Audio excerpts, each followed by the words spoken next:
வணக்கம் ஃப்ரெண்ட்ஸ். இன்றைக்கி நம்ம ஸ்டெப்பர்டு மிளகாய் பஜ்ஜி எப்படி பண்ணுறது அப்படிங்கிறத பார்க்கலாம். அதுக்கு 2 உருளைக்கிழங்கு எடுத்து வேக வச்சு நல்லா மசிச்சுக்கணும். அது கூட கொஞ்சம் மிளகாத்தூள், உப்பு, கொஞ்சோண்டு மஞ்சள்தூள் போட்டு நல்லா பிசைஞ்சு வச்சுருக்கணும். இந்த மாதிரி நான் பிசைஞ்சு வச்சுருக்கேன் பாருங்கள். இது மாதிரி நல்லா பிசைஞ்சு முதல்ல ஸ்டெப்பர்டு ரெடி பண்ணிக்கலாம். அதுக்கப்புறம் ஒரு 1/4 கப் கடலை மாவு, அந்த கடலை மாவு கூட ஒரு 2 ஸ்பூன் அளவுக்கு நம்ம மைதா சேர்த்துக்கலாம். மைதா கொஞ்சம் நல்லா பிடிக்கிறதுக்காக மாவை 2 ஸ்பூன் சேர்த்துக்கலாம். அதுக்கு மேலே சேர்த்தா நல்லா இருக்காது. 1 ஸ்பூன் அளவுக்கு அரிசி மாவு சேர்த்துக்கலாம். அரிசி மாவு கொஞ்சம் மொறுமொறுப்பு தன்மை வர்றதுக்காக நம்ம அரிசி மாவு சேர்க்குறோம். 1 ஸ்பூன் அளவுக்கு அரிசி மாவு சேர்த்தா போதுமானதாக இருக்கும். 1 ஸ்பூன் அரிசி மாவு சேர்த்துக்கலாம். அது கூட கொஞ்சம் வாசத்துக்காகவும் டேஸ்ட்டுக்காகவும் நம்ம கொஞ்சம் ஜீரகம் சேர்க்க போகிறோம். அது கொஞ்சம் வாசமாகவும் டேஸ்ட்டாகவும் இருக்கும். தேவையான அளவு உப்பு சேர்த்துக்கோங்க. கல் உப்பு சேர்த்தா அவ்வளோ சீக்கிரம் கரையாது. நான் நைஸ் உப்பே சேர்த்துக்கிறேன். அதான் கொஞ்சம் கரைக்க ஈஸியாக இருக்கும். உப்பு சேர்த்துட்டு நம்ம இதை தண்ணி விட்டு கலக்கணும். அதுக்கு முன்னாடி கொஞ்சம் பெருங்காயத்தூள் சேர்த்துக்கலாம். இது நல்லா வாசமாக இருக்கும். அந்த வாசத்துக்காகவும் டேஸ்ட்டுக்காகவும் பெருங்காயத்தூள் சேர்த்துக்கலாம். கலருக்காகவும் காரத்துக்காகவும் நம்ம காஷ்மீரி மிளகாய்த்தூள் சேர்க்குறேன். உங்களுக்கு எந்த மிளகாய்த்தூள் இருக்கோ நீங்கள் அதை சேர்த்துக்கோங்க. உங்களுக்கு தேவையான அளவு காரம் எவ்வளோ வேணுமோ அந்தளவு நீங்கள் மிளகாய்த்தூள் போட்டால் போதும்.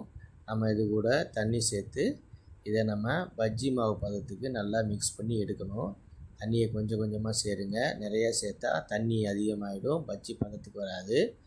மாவு நல்லா திக்காக இருக்கணும். ஏன்னா ஸ்டெப்பரை நல்லா பிடிச்சிக்கிற அளவுக்கு மாவு திக்காக இருக்கணும். நமக்கு அதான் முக்கியம். நம்ம மாவு தண்ணியாக போயிடுச்சுன்னா வலிஞ்சிரும். அந்த ஸ்டெப்பு நல்லா உள்ளக்குள்ள வைக்கிற மசாலா நல்லா நிற்காது. அதனால் நல்லா மாவு ஓரளவுக்கு திக்காகவே பிசைஞ்சிக்கோங்க.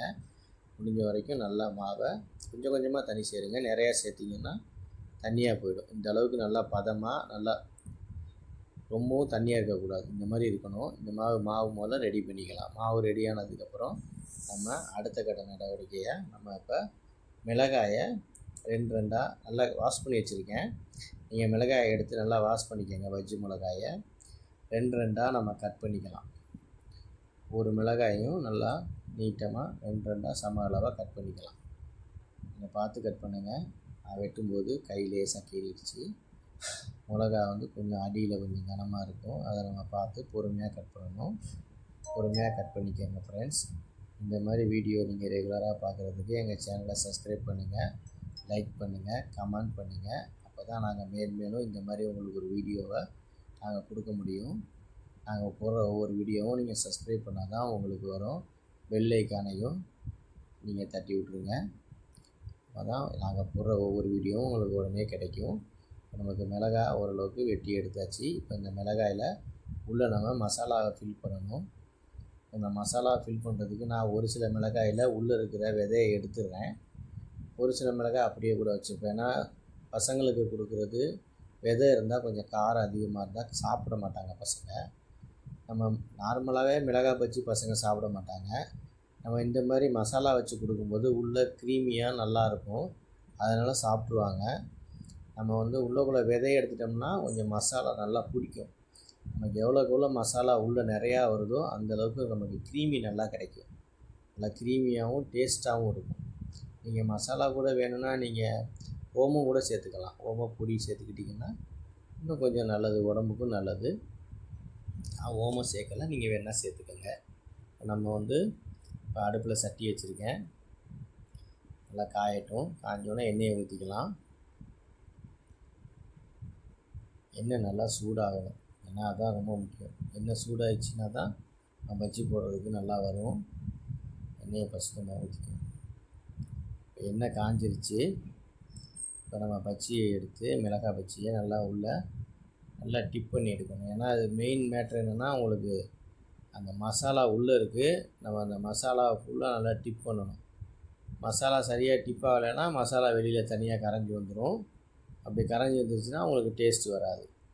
அதனால் மசாலா டிப் ஆகிற அளவுக்கு நல்லா பஜ்ஜியை டிப் பண்ணுங்கள். முடிஞ்ச வரை நல்லா பஜ்ஜி எல்லா பக்கமும் க்ளோஸ் ஆகிருக்கா அப்படிங்கிறத நல்லா பார்த்துக்கோங்க. இல்லாட்டி திருப்பி கூட நம்ம ஒரு வாட்டி நல்லா மாவில் பிரட்டி எடுத்துக்கலாம். நம்ம எல்லா பஜ்ஜியும் போட்டு எடுத்துக்கலாம்.